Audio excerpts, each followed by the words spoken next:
It's like every time I hit record, my brain suddenly goes empty. I wanted to talk about something today that in my life has been probably one of the biggest obstacles that I've had to overcome, and that I know is an obstacle for a lot of other people, and that I imagine is going to continue to be a big obstacle as we progress in the creator economy and people monetizing themselves and their passions and turning passions into professions and products and life coaches and all of that stuff. And it's this existential tension that is created when we want to create, but we don't necessarily know what to create. We don't necessarily know what the right thing to do, what the right thing to record, what the right thing to draw or write or record.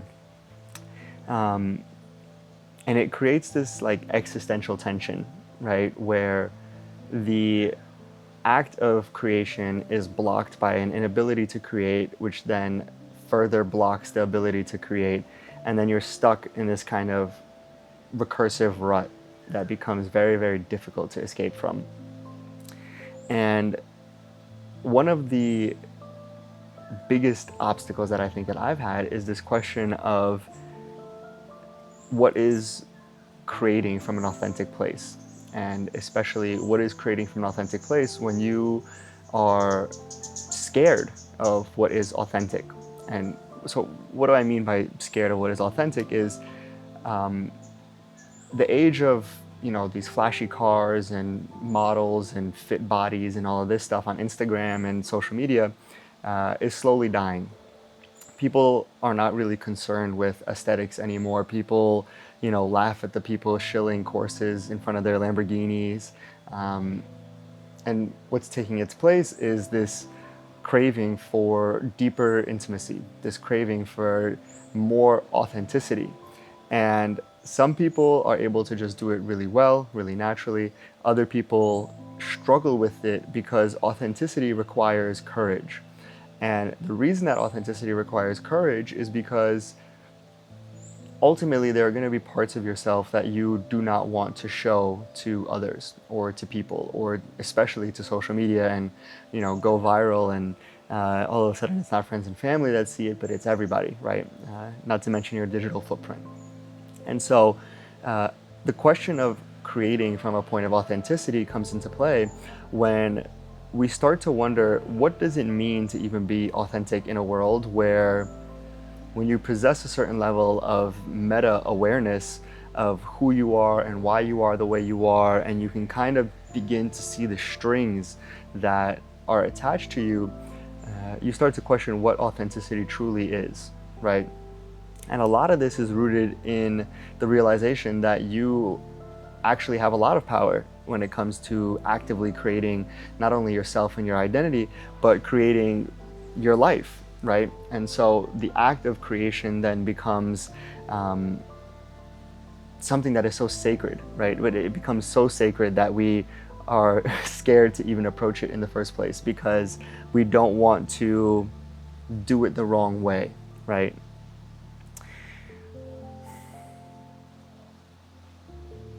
I was watching a video from this YouTube channel that I found recently.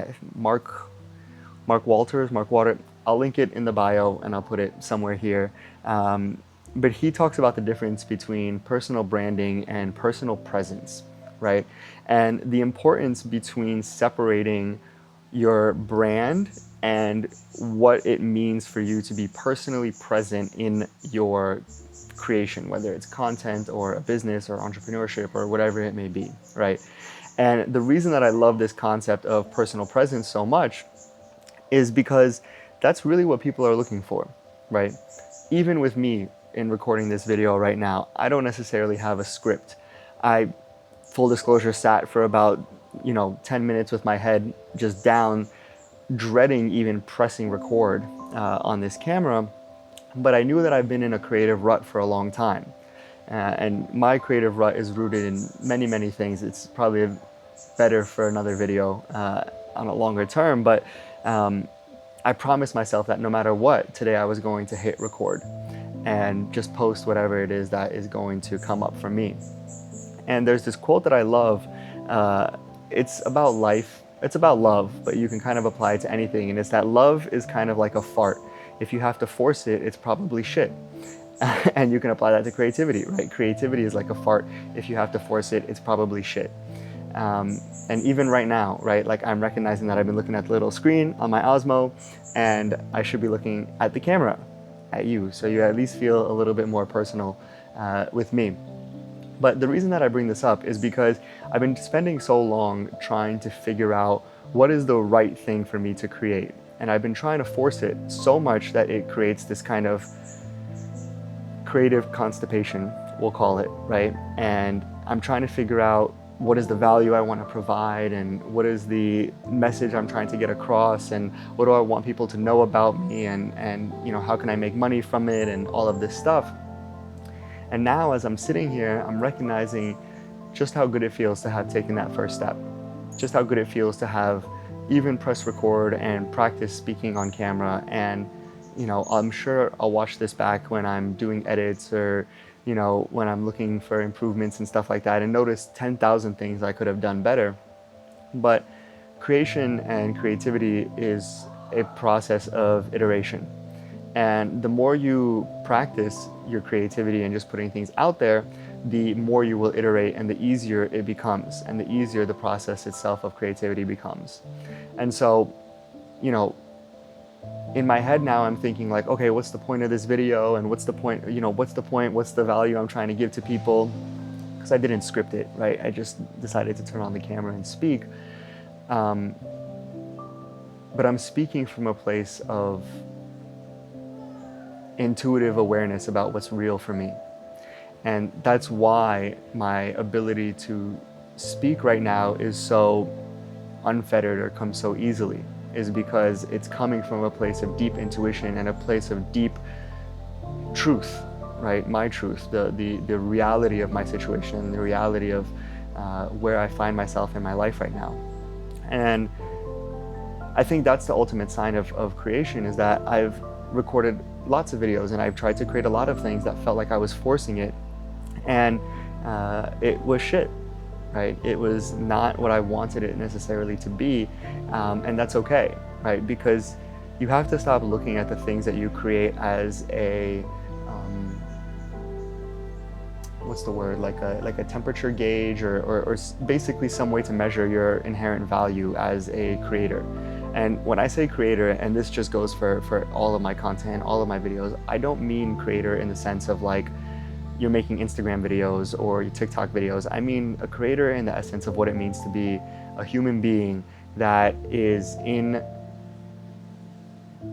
intuitive awareness of what is necessary in their life in order for it to be most authentic and aware.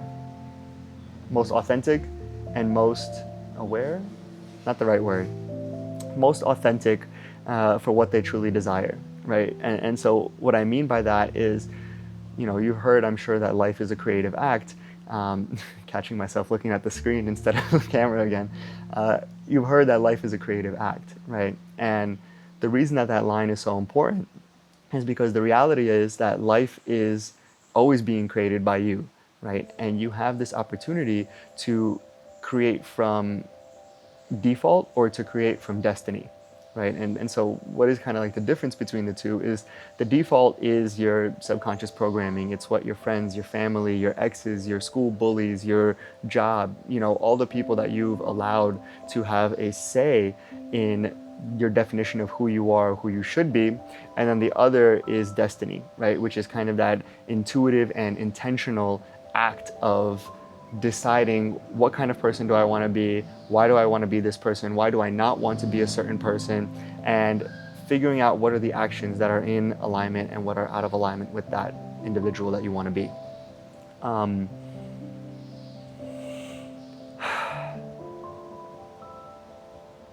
I'm just realizing how much I really love yapping. But there's always this essence of feeling like inherently unworthy, right, of your yaps going out into the world. And, you know, it's the reason that I'm so passionate about this concept of inner work and outer work, right, is because I've done so much inner work. I've done so much shadow work and subconscious reprogramming and plant medicine and, all of these things. And one of my mentors and my dear friend, at least I think so, Nick Huno, who's one of my favorite creators on any platform. Check him out. I'll leave him in the bio as well. He essentially, I just completely forgot what the point I wanted to make was. He says that no amount of clarity can replace the courage that it will take you in order to do this and press record, right? So many of us are saying, like, I want to get clear, I need clarity on what I want to create, and no amount of clarity is going to replace or be a replacement for simply the courage of pressing record or creating or something like that, right? And I think that that's a beautiful thing, because this is me just having the courage to turn on a camera and press record and allow whatever is going to come up. And maybe it will be laughed at, maybe people will share it in their group chats, or maybe it will get 3 views and one of them will be my mom. But ultimately, it's the courage to just take a step forward. It's the courage to just trust that whatever you're creating, even if it turns out to be shit, is a iteration that gets you closer and closer to creating what you're meant to create, because it's all data.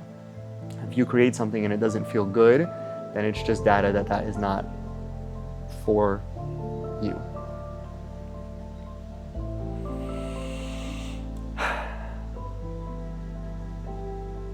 And that's really all I wanted to say. I wonder how long it's going to take me to get used to talking in front of a camera. Hopefully soon. But until next time, have a good day, and thank you for being you. How do I turn this off?